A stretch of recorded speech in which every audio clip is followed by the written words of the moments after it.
Vous êtes de plus en plus nombreux à nous suivre et à participer à l'évolution de la chaîne Afrique N24, et sincèrement nous tenions à vous en remercier. Nous lisons tous vos commentaires qui enrichissent le débat et vraiment nous vous demandons de nous soutenir, en aimant les vidéos pour une large diffusion, et pour continuer à avoir une ligne éditoriale indépendante, et vous proposer de nouvelles émissions toujours de plus en plus enrichissantes. Ne restons pas passifs, soyons actifs. Merci et à bientôt. Mon père n'est pas fou. Il va très bien. Il va très bien. Je suis assis à sa place. Venez m'arrêter aussi que je suis folle. Venez. Togo, Moi. nous sommes tous des prisonniers. La population se mobilise pour Amron, la DMP dénonce et Kara s'éveille. Lomé, mai 2025 au Togo, l'arrestation brutale de l'artiste engagé Amron, alias Tchala Esau Narcisse, provoque une onde de choc national. Mais plus encore qu'un simple élan d'indignation, c'est une véritable stratégie collective de mobilisation qui se met en place. Citoyens, opposants, artistes, habitants de Lomé, Kara et au-delà, s'organisent pour affirmer haut et fort que si l'on emprisonne Amron pour ses paroles, alors c'est tout un peuple qu'il faudrait emprisonner. Un artiste devenu symbole national. Depuis ses débuts, Amron s'est imposé comme un porte-voix des sans-voix.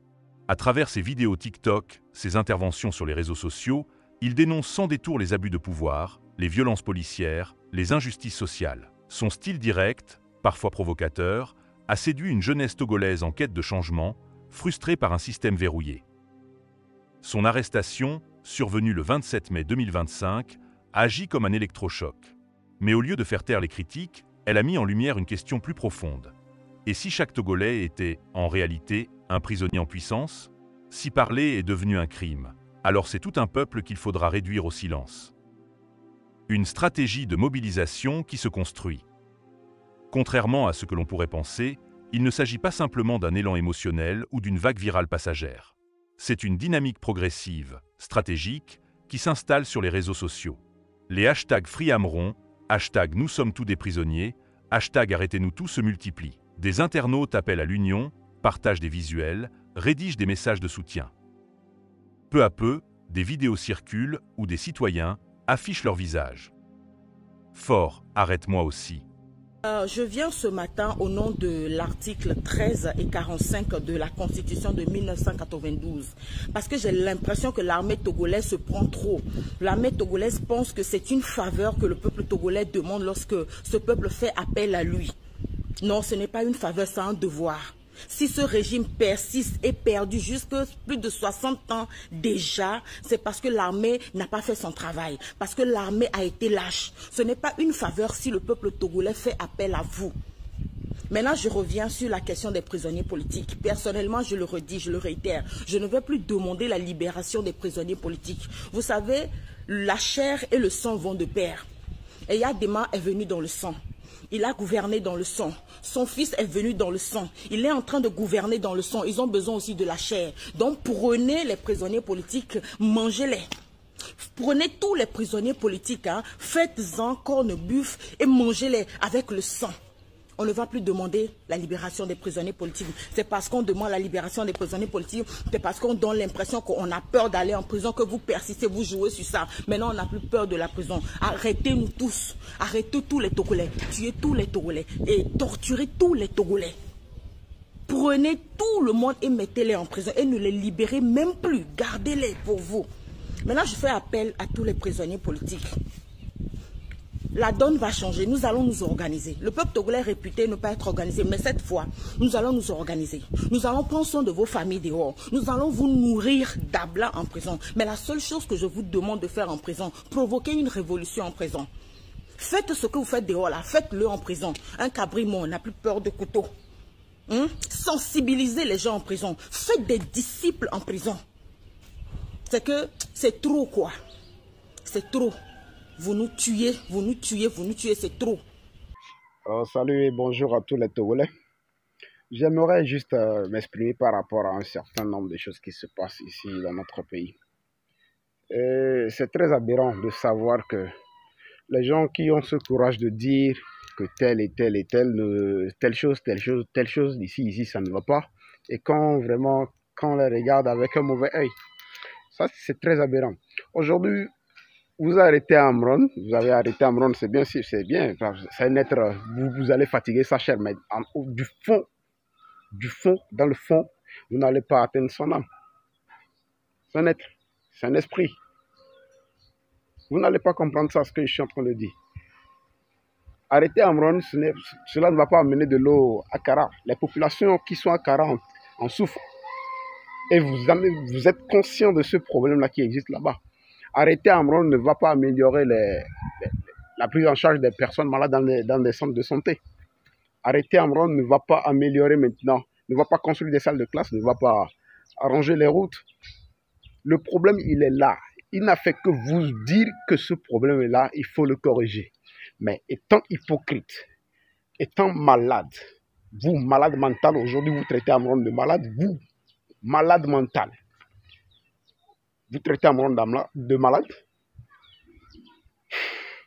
Je suis un des Amron, des milliers d'Amron qui existent encore.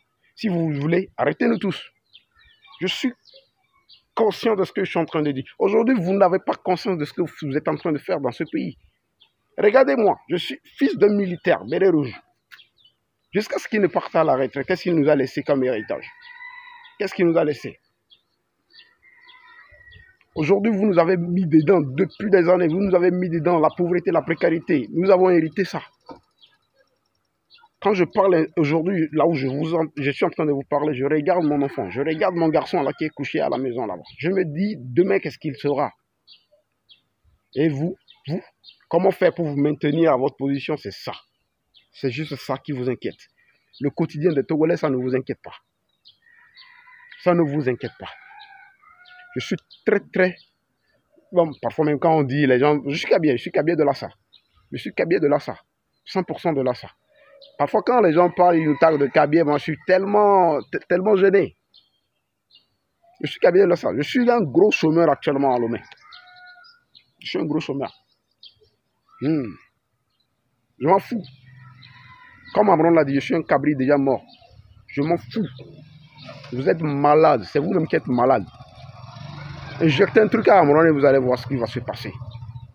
Vous allez voir ce qui va se passer. Venez me chercher. Moi, je suis à Gouaï, je suis à Legbasto. Venez me chercher.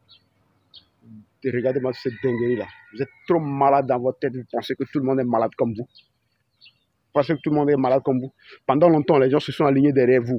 Nos parents ont chanté, ouais, il faut voter, il faut voter. On a voté, jusqu'à présent, on est dans quoi? Qu'est-ce qui a changé? Qu'est-ce qui a changé? Qu'est-ce qui a changé? Nous, jeunes, on travaille même dans des entreprises privées, ils ont de la peine à nous payer. Maintenant, l'inspection du travail des lois sociales, ils font quoi? Toi, le chef de l'État, c'est quel compte ils te rendent? Ils te disent que tout va bien. Maintenant, est-ce que toi, tu vérifies pour voir comment on gère les gens dans la zone portière, on gère les gens dans les usines, à PIA, comment on gère les gens dans les sociétés privées? Tu vérifies pour voir. Tu n'es pas un bon papa, tu n'es pas un bon leader. Accepte ça. Accepte cette vérité qu'on te dit. Je suis rappeur aussi comme Amron. Aujourd'hui, je n'ai pas la chance d'avoir cette visibilité. Si j'avais cette visibilité, que plusieurs milliers de Togolais me suivraient, j'allais être impactant que Cameron. J'allais encore être impactant Cameron. Vous pensez que quoi? C'est une fin en soi? Vous avez réussi, vous mangez, vous seul, c'est une fin en soi? De toute façon, Dieu, il est là. Dieu, il est là en haut. Je te montre le ciel. Il est là. Dieu, il est là. Il est là. Et vous voyez. Bande de malades, bande de rats de cimetière. Si dire la vérité est être fou, alors nous sommes fous. À ce rythme, c'est toute la population de la préfecture de Koza qu'on risque de vouloir faire passer pour déséquilibrée, comme on tente désespérément de le faire croire à propos d'Amron. Car derrière cette arrestation, c'est bien la santé démocratique du pays qui est questionnée. Kara s'éveille, un signal inattendu. L'un des faits marquants de cette mobilisation naissante, c'est l'émergence de voix dans des régions traditionnellement considérées comme fidèles au pouvoir, notamment Kara, bastion historique du régime de Faure Gnassingbé. Là-bas aussi, des citoyens osent dire basta. Là-bas aussi, des jeunes refusent d'être réduits au silence. Il faut saluer le courage et la lucidité de celles et ceux qui, à Kara comme ailleurs, rappellent que la répression n'a pas de frontières régionales et que l'injustice finit toujours par franchir les murs officiels. Un habitant de Kara, interrogé sous anonymat, confie. On veut nous faire croire qu'Amron est fou. Mais est-ce qu'on va dire que tout Kara est folle maintenant? Que tout le Togo est fou? À force, c'est le régime qui montre son déséquilibre. La DMP monte au créneau.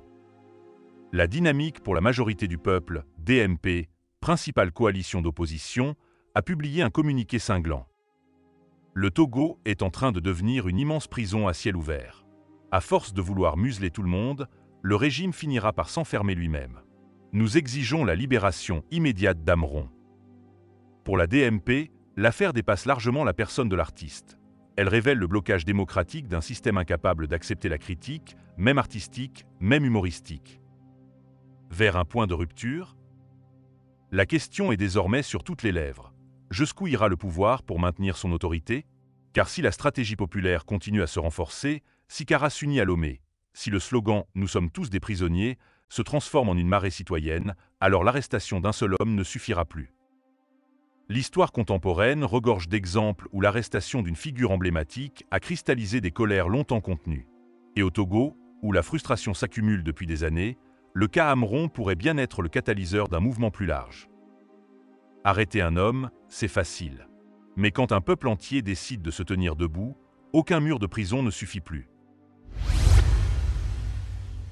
Likez la vidéo si ce n'est pas déjà fait. Laissez aussi votre point de vue en commentaire. Abonnez-vous et cliquez aussi sur la petite cloche de notification pour ne rien rater de nos prochaines vidéos. N'oubliez pas de partager aussi la vidéo et de la liker.